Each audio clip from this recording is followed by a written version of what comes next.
Sehingga dalam konteks penyelesaian permasalahan ini kita akan melihat siapa sih sebenarnya yang menjadi subjek atas objek yang dipersengketakan. Itu harus sesuai dengan normatif yang ada. Sehingga kalau memang ini status riwayat adalah tanah milik perorangan, ya nanti harus ada upaya. Diperlukan suatu berita acara kesaksian yang kemudian dituangkan dalam suatu keputusan kepala desa, kemudian diketahui camat, kemudian dilanjutkan sampai ke bupati. Hal ini juga perlu nanti kita lihat apakah perlu tidak sampai ke gubernur kan itu, karena pertanahan di desa itu sangat ragam sekali.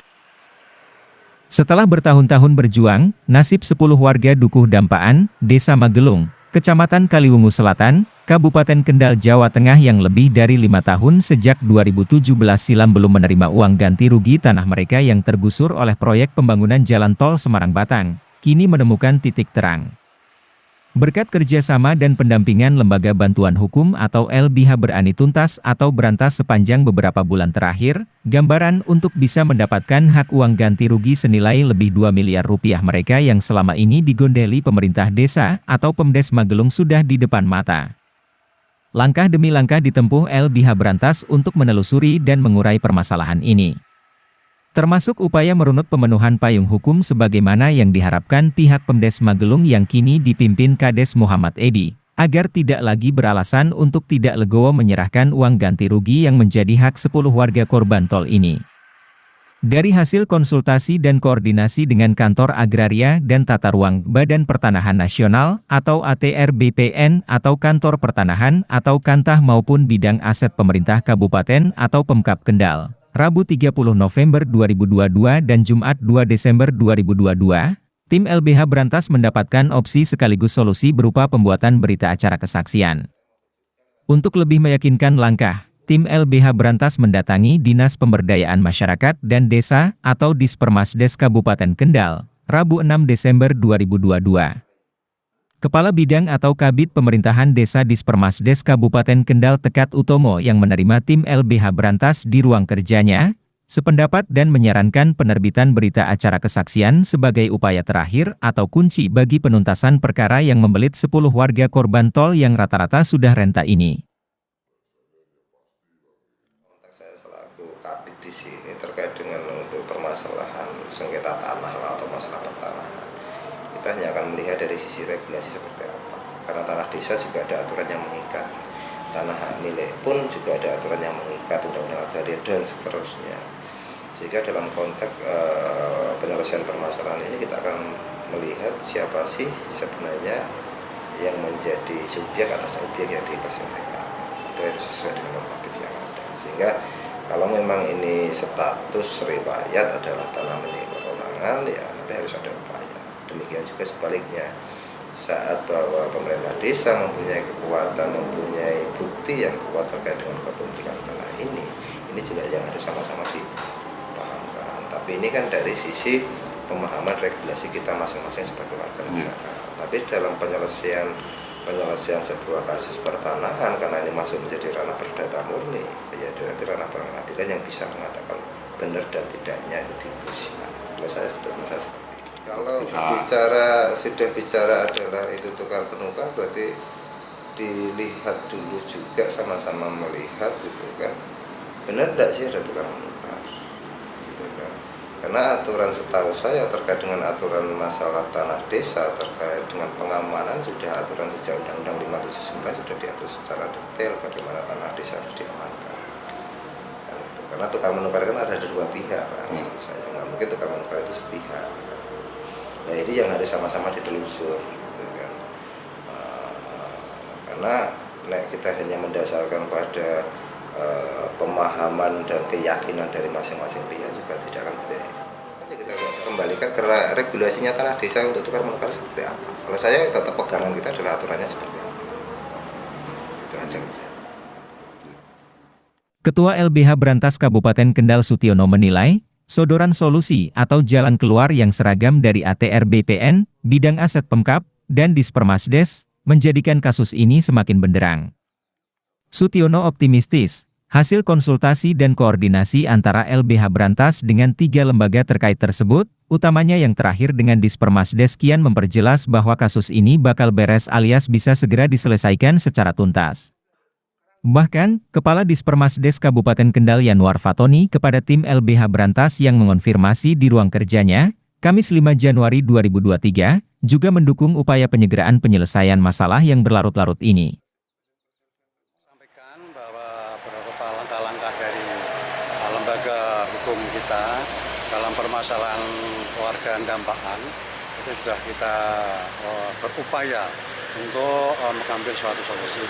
Yang hari ini kita itu untuk koordinasi dengan Dispermasdes sebagaimana hasil koordinasi dengan BPN selaku Ketua Pengadaan Tanah.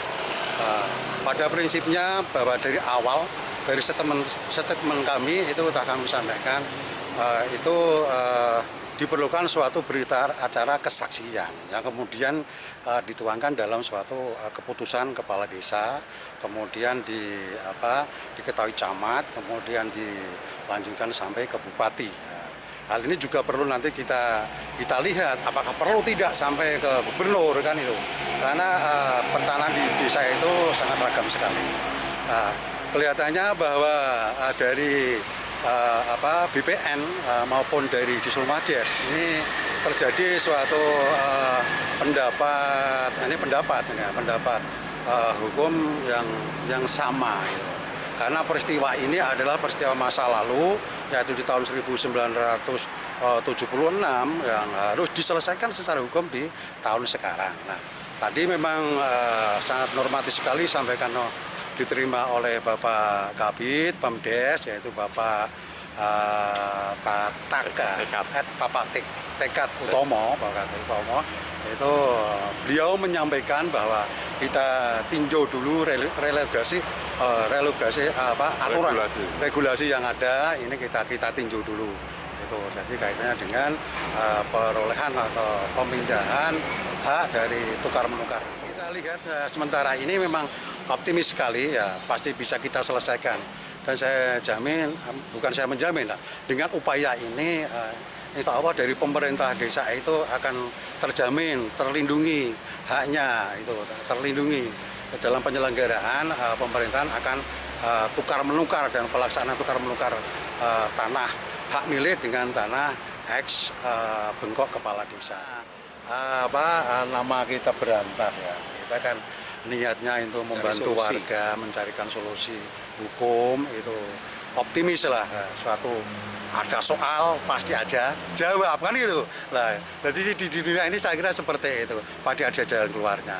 Saya kira saya juga sangat menghargai dari desa, ini satu bentuk kehati-hatian Bapak. Ini dari desa juga tidak ceroboh gampang melepas itu saja, karena mungkin dari pemangku penyelenggara pemerintah sekarang ini memang tidak pada waktu itu kurang tahu benar, tapi hasil investigasi kita di lapangan itu semua kesaksian-kesaksian hidup masih ada semua, dan barang ini akan kemanfaatannya kan sudah mereka rasakan dari desa, dari masyarakat umum sudah merasakan kemanfaatannya tukar menukar tanah itu yang diperuntukkan untuk bangunan SD, kemudian yang diperuntukkan untuk warga dari ex tanah bengkok itu juga untuk warga yang sekarang kena pembangunan jalan tol. Saya kira itu Bapak yang bisa kami sampaikan, dan saya yakin mudah-mudahan pemerintah desa Maglung bersama Brantas, bersama masyarakat dan segera stakeholder yang terkait untuk segera bisa ngudari persoalan ini bersama dengan pemerintahan daerah terkait, pasti bisa.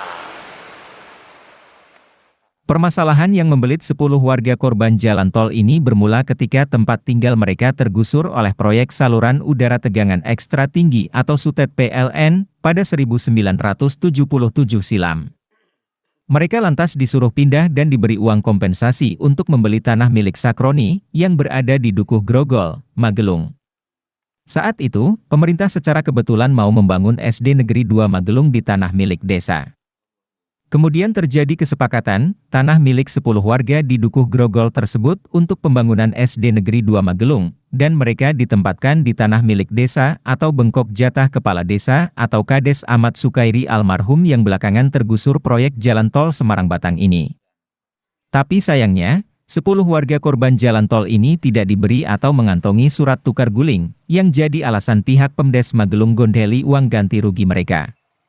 Kini, surat tukar guling itu segera dipenuhi melalui penerbitan berita acara kesaksian, sebagaimana saran solutif hasil konsultasi dan koordinasi LBH Brantas dengan lembaga-lembaga terkait. Untuk kepentingan validitas berita acara kesaksian, selain menelusuri dan menemui sejumlah saksi yang diperlukan, tim LBH Brantas juga bergerak cepat dengan melakukan pengukuran dan menggambar ulang 2 bidang tanah yang jadi simpul sengketa masalah yang membelit 10 warga korban tol ini. Pertama, bidang tanah di Dukuh Grogol, Selasa 13 Desember 2022 dan Kamis 15 Desember 2022 siang. Pengukuran di lahan yang kini ditempati bangunan SD Negeri 2 Magelung ini atas seizin dan disaksikan langsung oleh Kepala SD Negeri 2 Magelung Darsono dan seorang guru, Ihsan. Kedua, pengukuran ulang tanah milik desa atau bengkok jatah Kades Ahmad Sukairi almarhum.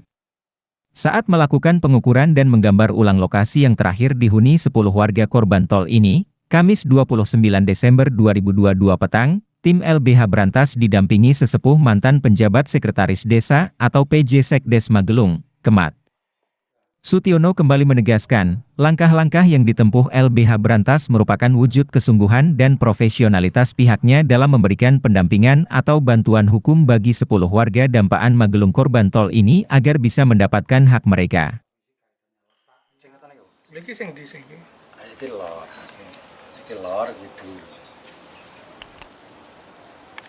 Ini sing bentuk blok, ini blok. Nah, dipecahkan ini. Ini biar penukarannya ya Tani. Oh, blok sak blok Kades. Ya ini sesmi apa itu? Ini sing Kades biyen 76. Tahun 76. Akhirnya panggonan wis dinggoni wong-wong ya karena dadi